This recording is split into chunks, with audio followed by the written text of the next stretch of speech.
नमस्कार, आपण पाहत आहात बातमी 24 तास। बातमी सत्य आणि सडेतोड। आपल्या भागातील दैनंदिन घडामोडी जाणून घेण्यासाठी आमच्या बातमी 24 तास या YouTube चॅनलला अवश्य भेट द्या आणि बेल आयकॉन दाबून सबस्क्राइब करा।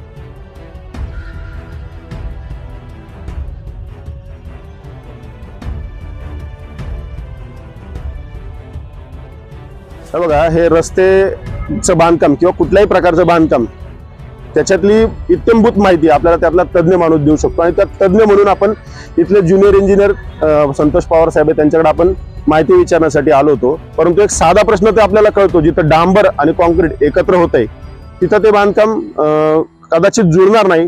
मग त्याला निकृष्ट म्हणायचं आणि डायरेक्ट ठेकेदारावर किंवा त्या बांधकाम अधिकाऱ्यांवर ठपका ठेवायचा, माहिती विचारल्याशिवाय आणि सांगायचं बातम्यांमधून की नागरिकांचं म्हणणं आणि एकही नागरिक तिकडे उभा नाही, हे नागरिकांमध्ये संभ्रम करण्याचं एक प्रोपगंडा तयार करण्याचं जे काम एका व्यक्तीने लावलंय किंवा काही लोकांनी लावलंय, या गोष्टीला थोडासा सर्व नागरिकांनी अभ्यासपूर्ण दृष्टिकोनातून बघण्याची गरज आज या चाकण शहरामध्ये निर्माण झालेली आहे। कायम आम्ही पाहतोय कुठल्या तरी प्रत्येक शासकीय धोरणाच्या विरुद्ध, योजनेच्या विरुद्ध नेगेटिव्ह प्रोपगंडा तयार करायचा, एक नेरेटिव्ह सेट करायचा, हे निवडणुकांना तोंडावर ठेवून हे काही योग्य नाही।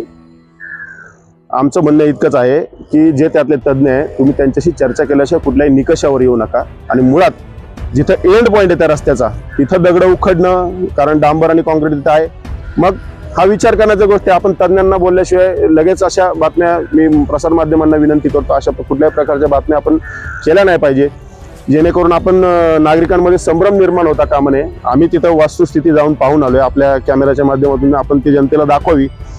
भविष्यात या सर्व गोष्टीसाठी एक जबाबदार पक्षाचा कार्यकर्ता म्हणून